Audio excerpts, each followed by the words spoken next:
Again നമ്മുടെ ടിനി ടോം എയറിലേക്ക് പോയിരിക്കുകയാണ്. ഇത്തവണ ഒരു നടൻ്റെയും ശബ്ദം അനുകരിച്ചല്ല ടിനി ടോം എയറിൽ പോയത്. നേരെ മറിച്ച് നസീർ സാറിനെ പറ്റി ഒരു പരാമർശം ഇൻ്റർവ്യൂവിൽ വന്നിരുന്ന് പറയുകയാണ്. എവിടുന്ന് കിട്ടിയ അറിവാണെന്ന് അറിയത്തില്ല. ഇത് ടിനി ടോമിനെ ആരെങ്കിലും പറഞ്ഞ് പറ്റിച്ചൊരു കാര്യം, ടിനി ടോം അത് സത്യമാണെന്ന് കരുതി, അത് എന്തോ വലിയൊരു സംഭവമാണെന്ന് കരുതി ഇൻ്റർവ്യൂവിൽ വന്നിരുന്ന് തള്ളിമറിച്ച് ഇപ്പോൾ എയറിൽ പോയി. എനിവേ പുള്ളി എന്തായാലും മാപ്പൊക്കെ പറഞ്ഞിട്ടുണ്ട്. ഇത് അറിയാത്ത ആൾക്കാർക്ക് വേണ്ടിയിട്ട് ടിനി ടോം എന്താണ് നസീർ സാറിനെ കുറിച്ച് പറഞ്ഞത്, ആ വീഡിയോ ഞാനൊന്ന് പ്ലേ ചെയ്യാം. എല്ലാവരും നമ്മൾ മൈൻഡിനെ ഇത് ചെയ്ത് ട്രെയിൻ ചെയ്തെടുക്കുക എന്നുള്ളത് ഞാൻ ജഗദീഷ് ചേട്ടനാണ് കണ്ടിട്ടുള്ളത്. കോമഡി സ്റ്റാർസിൽ നമ്മൾ ജഡ്ജ് ചെയ്യാതിരിക്കുമ്പോൾ 10 വർഷം അത് സിനിമയിൽ ഉണ്ടായിരുന്നില്ല. അപ്പോൾ ഒരു ഗിയർ ഷിഫ്റ്റ് ചെയ്ത് ചാനലിലേക്ക് ഷിഫ്റ്റ് ചെയ്ത് പുള്ളി ആ മൈൻഡ് സെറ്റിലായി. അയ്യോ എനിക്ക് സിനിമയില്ല, ഞാനാകെ ഔട്ടായി മാറ്റുക എന്ന് പറഞ്ഞ് നിൽക്കരുത്. നമ്മളപ്പോൾ എന്താ ചെയ്യുന്നത് അതങ്ങ് ഡെഡിക്കേറ്റ് ചെയ്ത് ചെയ്യുക എന്നുള്ളതാണ്. നമ്മളാരും സൂപ്പർ സ്റ്റാർ ആകാമെന്നും പറഞ്ഞ് വീട്ടിൽ നിന്നും വന്നിട്ടില്ല, അല്ലെങ്കിൽ ആർക്കും വാഗ്ദാനം കൊടുത്തിട്ടില്ല. നമ്മൾ നന്നായിട്ട് ജീവിക്കാമെന്ന് അല്ലെങ്കിൽ അരി മേടിക്കാമെന്നാണ് നമ്മൾ പ്രതിജ്ഞ എടുത്തിട്ടുള്ളത്. ആ രീതിയിൽ ജീവിക്കുക. നസീർ സാറ് മനസ്സ് വിഷമിച്ചാൽ മരിച്ചതെന്ന് പറഞ്ഞു. കാരണം അദ്ദേഹത്തിൻ്റെ സ്റ്റാർഡം പോയിട്ട് എല്ലാ ദിവസവും കാലത്ത് മേക്കപ്പ് ഇട്ട് ഇറങ്ങുമെന്ന് പറയണത്. കാരണം സിനിമയില്ല. എന്നിട്ട് ബഹദൂർ ഇക്കടക്ക് വീട്ടിൽ പോയിരുന്ന് കരയുമായിരുന്നു, അടൂർ ബാസി സാറിൻ്റെ അടുത്തൊക്കെ കരഞ്ഞ് അങ്ങനെ മനസ്സ് വിഷമിച്ചാൽ മരിച്ചതെന്ന് പറഞ്ഞു. രാജേഷ് ഖന്ന എന്ന് പറഞ്ഞ ആൾക്ക് 5 വർഷം കണ്ടിന്യൂസ് ഹിറ്റുകൾ മാത്രമേ ഉണ്ടായിട്ടുള്ള ഒരേ ഒരു സൂപ്പർ സ്റ്റാറാണ് സുന്ദരൻ. പുള്ളി അങ്ങ് ഔട്ടായിട്ട് ഹീറോ എന്നുള്ളൊരു സംഭവത്തിൽ നിന്ന് അങ്ങ് പോയിട്ട് ഫിലിമില്ലാണ്ടായിട്ട് അക്ഷയ് കുമാർ മരുമോനുള്ളൂ. പുള്ളി എന്താ ചെയ്തതെന്ന് പറഞ്ഞാൽ 5 അസിസ്റ്റൻസിന് വെച്ചു കൊടുത്തു. കാരണം ആ സ്റ്റാറായിട്ട് ജീവിച്ചിരുന്നപ്പോൾ എങ്ങനെയായിരുന്നു, കാരണം ആ ഫീൽ അത് കാരണം ഒറ്റപ്പെട്ടു പോയി. പക്ഷെ ആ സ്റ്റാർഡം നഷ്ടപ്പെടാണ്ടുള്ള ആംബിയൻസ് കൊടുത്തു. അപ്പം നമ്മൾ എപ്പോഴും തീരുമാനിച്ചിരിക്കുന്ന ഞാൻ നാളെ ഇവിടെ ഉണ്ടാവും എന്നുള്ളതില്ല. നമ്മൾ നാളെ ചിലപ്പോൾ സൂപ്പർ മാർക്കറ്റായിരിക്കും നമ്മൾ നടത്തുന്നത്, ചിലപ്പോൾ നാളെ ചായ കൊടുക്കാനായിരിക്കും വരുന്നത്. അത് നമ്മൾ പ്രിപ്പയർ ആയിട്ട് ഇരിക്കുക എന്നുള്ളത്. ഇന്നത്തെ സംഭവം എന്നറിയാമോ, ടിനി ടോമിന് ഇപ്പോൾ സിനിമകൾ കുറവാണ്. ഞാൻ പുള്ളിയെ പുച്ഛിക്കുകയല്ല, കാരണം നമ്മളെക്കാളൊക്കെ ഒരുപാട് വലിയ മനുഷ്യനാണ്. കാരണം നമുക്കൊരിക്കലും പുള്ളി അങ്ങനെ വില കുറച്ച് കാണാനും പറ്റില്ല. എത്രയോ സിനിമകളിൽ അഭിനയിച്ചിട്ടുള്ള വ്യക്തിയാണ് ടിനി ടോം. അപ്പം നമ്മൾ അയാളെ പുച്ഛിച്ചങ്ങ് തള്ളാൻ പറ്റില്ല. ഇപ്പോൾ നമ്മളാരും തന്നെ ഒരു സിനിമയിൽ പോലും അഭിനയിച്ചിട്ടില്ല, പക്ഷേ പുള്ളി എത്രയോ നല്ല നല്ല സിനിമകൾ അഭിനയിച്ചിട്ടുണ്ട്. അപ്പോൾ പുള്ളി നമ്മൾ ആ കാര്യത്തിലൊരു വാല്യൂ കൽപ്പിക്കണം. പക്ഷേ വിഷയം, പുള്ളി ഇപ്പോൾ കുറച്ച് നാളായിട്ട് സിനിമയിൽ അധികം സജീവമല്ല, അല്ലെങ്കിൽ ഞാൻ കാണുന്നില്ല. ഇപ്പോൾ എൻ്റെ അറിവിൽ പുള്ളി ഇപ്പോൾ ചെയ്യുന്ന പ്രോജക്റ്റ് ഏതൊക്കെയാണോ ശ്രദ്ധിക്കപ്പെടുന്ന ഒരു വേഷമൊന്നും പുള്ളി റീസെൻ്റ്ലി ചെയ്തിട്ടില്ല. അപ്പോൾ പുള്ളിക്ക് തന്നെ അറിയാം നാളെ ഒന്ന് കളം മാറ്റി ചവിട്ടേണ്ടി വരും, മറ്റൊരു തലത്തിലേക്ക് പോകേണ്ടി വരും എന്നൊക്കെ പുള്ളിക്ക് തന്നെ അറിയാതിരിക്കാം. അതുകൊണ്ടായിരിക്കാം പുള്ളി നസീർ സാറിനെ വെച്ചും രാകേഷ് ഖന്നയൊക്കെ വെച്ചിട്ട് ഒരു ഉദാഹരണമായിട്ട് അങ്ങ് കാച്ചിക്കൊടുത്തതും. ജഗദീഷ് ചേട്ടൻ്റെ കാര്യമൊക്കെ പറയുന്നുണ്ട്. ജഗദീഷ് കുറേ നാളായിട്ട് കോമഡി സ്റ്റാർസിൽ മാത്രം ഒതുങ്ങി നിൽക്കുകയായിരുന്നു. പക്ഷേ പുള്ളി ഇപ്പോൾ പണ്ടത്തെക്കാൾ കൂടുതൽ സജീവമായിട്ട് വ്യത്യസ്തമായിട്ടുള്ള റോളുകളൊക്കെ ഈ സമയത്ത് ചെയ്യുന്നുണ്ട്. പക്ഷെ ഇവിടുത്തെ പ്രോബ്ലം എന്താണെന്ന് വെച്ച് കഴിഞ്ഞാൽ, ഇപ്പോൾ നമ്മുടെ അടുത്ത് ഒരു സുഹൃത്ത് വന്നിട്ട് ഒരു പൊട്ടക്കഥ എന്ന് പറയുക ഒരാളെപ്പറ്റി, അയാൾക്കും വലിയ അറിവില്ലാത്ത ഒരു ഊഹാപോഹം ചുമ്മാ ഒരു തള്ളു കഥ അങ്ങ് പറയുക. അപ്പം നമ്മുടെ അടുത്ത് എന്താ, ഇത് ടിനി ടോമിൻ്റെ അടുത്ത് ഒരാൾ വന്ന് ഇതേപോലെ തള്ളു കഥ എന്ന് പറഞ്ഞു. നസീർ സാറിനെ പറ്റി അയാൾക്കൊന്നും അറിയത്തില്ല. ഓക്കെ, അപ്പോൾ ടിനി ടോമിൻ്റെ അടുത്ത് എന്ന് പറഞ്ഞ സമയത്ത് ടിനി ടോം അത് വിശ്വസിക്കുക, അതാണ് മണ്ടത്തരം. ഏതോ ഒരാൾ വന്ന് പറയുന്നൊരു തള്ളു കഥ വിശ്വസിക്കുന്ന ഒന്നാമത്തെ മണ്ടത്തരം. വിശ്വസിച്ച് അതൊരു ഇന്റർവ്യൂവിൽ വന്നിരുന്നിട്ട് പറയുക എന്ന് പറയുന്നത് ഏറ്റവും വലിയ വിഡ്ഢിത്തരം. ഇത് 2 കാര്യമാണ് ടിനി ടോം ഇവിടെ ചെയ്തത്. ഒരിക്കലും ചെയ്യാൻ പാടില്ലാത്ത, പറയാൻ പാടില്ലാത്ത. കാരണം നസീർ സാറിന്റെ കാലഘട്ടത്തിൽ ഞാൻ ജീവിച്ചിരിപ്പില്ല, പക്ഷെ അയാൾ ചെയ്തു വെച്ച റോൾസ് എന്താണെന്ന്, പുള്ളി എങ്ങനെയാണ് മരണപ്പെട്ടത് എന്ന് നമുക്ക് എല്ലാവർക്കും അറിയാം അല്ലേ. നമുക്കതിൻ്റെ വായിക്കാൻ കിട്ടും, അല്ലെങ്കിൽ അതിൻ്റെ കാര്യങ്ങൾ നമ്മൾ കേട്ടിട്ടുണ്ട്, ആ കഥകളെല്ലാം തന്നെ. അപ്പോൾ അത് ടിനി ടോമിന് അറിയത്തില്ലേ പുള്ളി എങ്ങനെയാണ് മരണപ്പെട്ട, പുള്ളിക്ക് അസുഖം വന്ന് വയ്യാണ്ടായ ഹോസ്പിറ്റലിലേക്ക് ആയി, പുള്ളി ആ ലാസ്റ്റ് സ്റ്റേജൊക്കെ അറിയാം. ഇതൊന്നും കേൾക്കാത്ത ആളാണ് ടിനി ടോം. അപ്പോൾ ടിനി ടോം എന്തിനാണ് ഇതേപോലെ മണ്ടത്തരം വന്ന് ഇന്റർവ്യൂവിൽ വന്നിരുന്ന് പറയുന്നത്? ഇനി ഇതിൻ്റെ ക്ഷമാപണമായിട്ട് ഇറങ്ങി. ആ ക്ഷമാപണം എന്ന് പറയുമ്പോൾ പുള്ളി മനസ്സുകൊണ്ട് പറഞ്ഞ ക്ഷമാപണമായിട്ട് തന്നെ കൂട്ടാം. കാരണം ആ ക്ഷമാപണത്തെ നമ്മൾ തള്ളിക്കളയേണ്ട ആവശ്യമില്ല. പക്ഷേ ക്ഷമാപണം പറയുമ്പോഴും പുള്ളി വീണ്ടും പറയാണ്, ഒരാൾ എനിക്ക് പറഞ്ഞ കഥയാണ്, അയാൾ ഇപ്പോൾ തള്ളിക്കളയും. കാരണം അയാൾ ചുമ്മാ ഒരു തമാശക്ക് അല്ലെങ്കിൽ ഒരു ടിനി ടോമിനെ പറ്റിച്ചേക്കാമെന്ന് പറഞ്ഞിട്ടൊരു കഥ പറഞ്ഞിട്ട് ടിനി ടോം എന്തിനാണ് ഇന്റർവ്യൂ വന്നിരുന്നത് കാച്ചാൻ വേണ്ടി പോകുന്നത്? അത്ര പോലും ബുദ്ധി ടിനി ടോമിന് ഇല്ലേ? അയാൾ അങ്ങനെ ചിന്തിക്കുകയുള്ളൂ. അപ്പോൾ അയാൾ സ്വാഭാവികമായിട്ട് എന്ത് ചെയ്യും? കാല് വാറും. എന്തായാലും ക്ഷമാപണം കേൾക്കാം. നമസ്കാരം, ഞാൻ ടിനി ടോം. ഞാൻ UK-യിലാണ്. വളരെ വൈകിയാണ് ഞാനൊരു വാർത്ത കണ്ടത്. കാരണം നസീർ സാറിനെ ഞാൻ മോശം പരാമർശം നടത്തി എന്ന് പറഞ്ഞിട്ട്. The God of Malayala cinema, the legend of Malayala cinema, Naseer സാറിനെ ആരാധിക്കുന്ന ലോകത്ത് ഒരുപാട് പേരുണ്ട്. അതിലുൾപ്പെടുന്ന ഒരു ചെറിയൊരാളാണ് നസീർ സാർ. എവിടെ കിടക്കുന്നു, ഞാൻ എവിടെ കിടക്കുന്നു. അപ്പം അത്രയും വലിയൊരു സ്റ്റാറിനെ മോശം പരാമർശം നടത്താൻ ഞാനാരാണ്? ഒരു ഇന്റർവ്യൂവിൽ നിന്നും അടർത്തിയെടുത്ത ഒരു ചുരണ്ടി എടുത്തിട്ടൊരു ഭാഗം എടുത്തിട്ട് തെറ്റായിട്ട് അത് വ്യാഖ്യാനത്തിലൂടെ പല ന്യൂസുകളും പുറത്തുവിടുകയാണ് ഉണ്ടായത്. ഇത് ഈ തന്ന ഇൻഫർമേഷൻ നസീർ സാറിനെ കുറിച്ചൊക്കെ ഞാൻ നേരിട്ട് കണ്ടിട്ട് പോലുമില്ല. അപ്പോൾ നമ്മുടെ ഒരു സീനിയർ തന്നൊരു ഇൻഫർമേഷൻ ഇപ്പൊ അദ്ദേഹം കൈമലർത്തുന്നുണ്ട്, അല്ലാതെ ഞാൻ അന്തരീക്ഷം നിന്ന് ആവാഹിച്ചെടുത്തതല്ല. അതിൽ നിന്നും കേട്ട ഇൻഫർമേഷൻ വെച്ചിട്ട് ഞാൻ ഷെയർ ചെയ്തൊരു കാര്യമാണ്. അത് ഒരിക്കലും മോശപ്പെടുത്താനോ അല്ലെങ്കിൽ അവഹേളിക്കാനോ അല്ല. കാരണം ഇവരൊന്നും നമുക്ക് തിരിച്ചു കിട്ടാത്ത ലെജൻസാണ്. പല സീനിയേഴ്സും മരിക്കുമ്പോൾ ഞാൻ അവിടെ ചെല്ലാറുണ്ട്, എൻ്റെ സാന്നിധ്യം അറിയിക്കാറുണ്ട്. നാട്ടുകാരെ കാണിക്കാനല്ല റീത്തുമായിട്ട് ചെല്ലുന്നത്.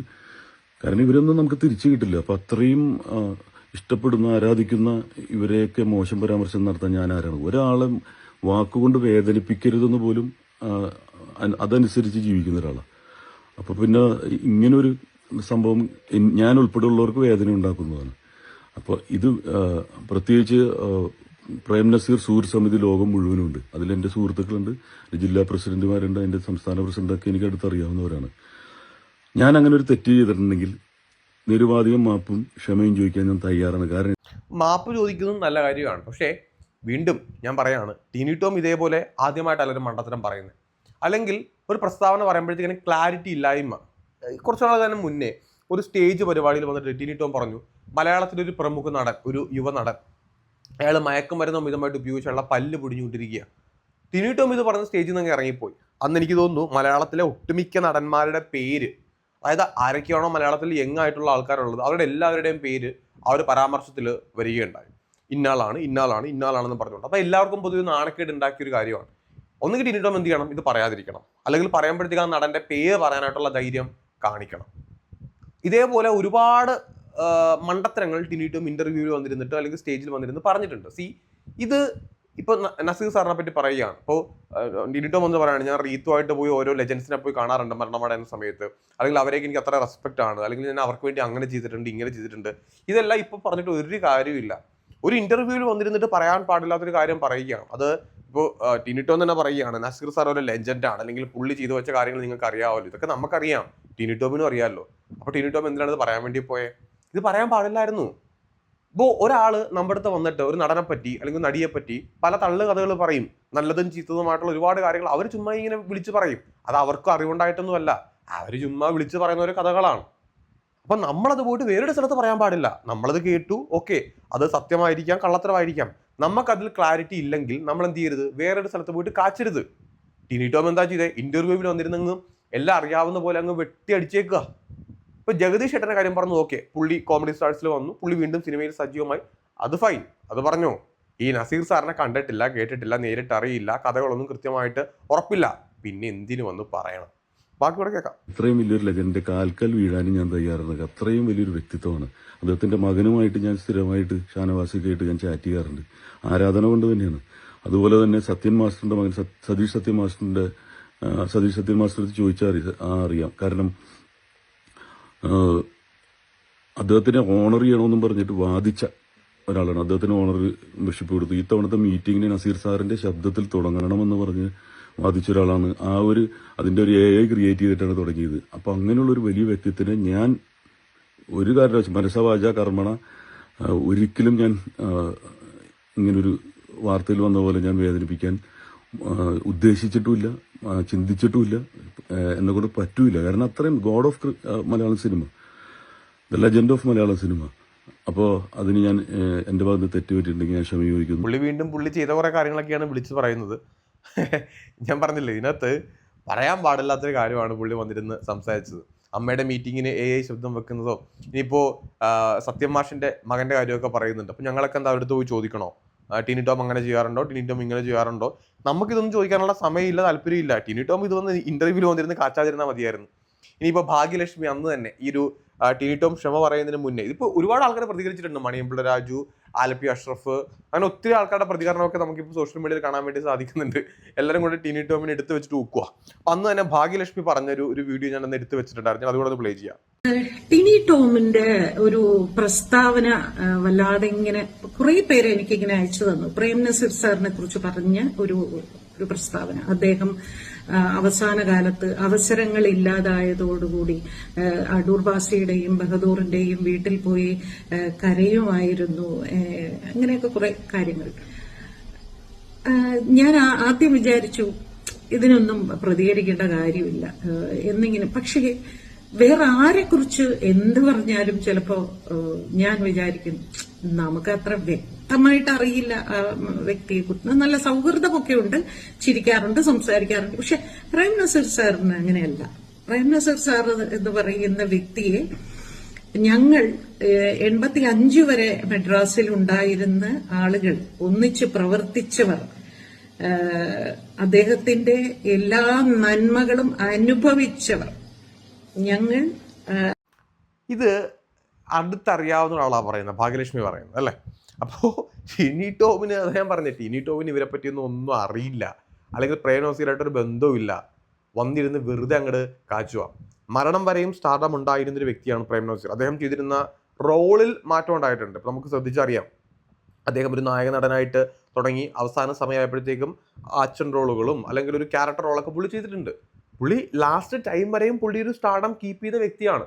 അപ്പോൾ അങ്ങനെയുള്ള ആൾക്കാരെ പറ്റിയൊക്കെ ചുമ്മാ മേക്കപ്പ് ഇട്ട് ഇറങ്ങുമായിരുന്നു, സിനിമയിൽ അവസരമില്ലെന്നൊക്കെ പറഞ്ഞു കഴിഞ്ഞാൽ ഭയങ്കര ചീപ്പാണ്. ഒരു ചീപ്പ് പ്രസ്താവന പറഞ്ഞിട്ട് ക്ഷമ ചോദിക്കുമ്പോൾ ആ ക്ഷമയെ നമുക്ക് അക്സെപ്റ്റ് ചെയ്യാം, പക്ഷെ പറഞ്ഞ മണ്ടത്തരം അപ്പോഴും അങ്ങനെ തന്നെ നിൽക്കുക. ആ മണ്ടത്തരം പറഞ്ഞതിന് പ്രത്യേകിച്ച് റീസൺസ് ഒന്നും ഇല്ലതാണ്. ഒരു റീസൺ ഞാൻ കാണുന്നുണ്ട്, ടിനി ടോമിന് പഴയ പോലെ അവസരങ്ങൾ ഇല്ലാതാവുമ്പോൾ എന്തെങ്കിലും പറഞ്ഞ് രക്ഷപ്പെടണം, അല്ലെങ്കിൽ ഒരു ഒരു മറ വേണം അതിന്. അപ്പോൾ അതിനുവേണ്ടി ടിനി ടോം ഒരു ഡയലോഗ് എടുത്ത് കാച്ചി. പക്ഷെ ആ ഡയലോഗ് ഭയങ്കര മണ്ടത്തരമായി പോയി എന്നതാണ് ഇത് കേൾക്കുമ്പോൾ എനിക്ക് തോന്നുന്നത്. നിങ്ങളുടെ അഭിപ്രായങ്ങൾ കൂടെ കമന്റ് ബോക്സിലേക്ക് കമന്റ് ചെയ്തേക്കും. ഓക്കെ.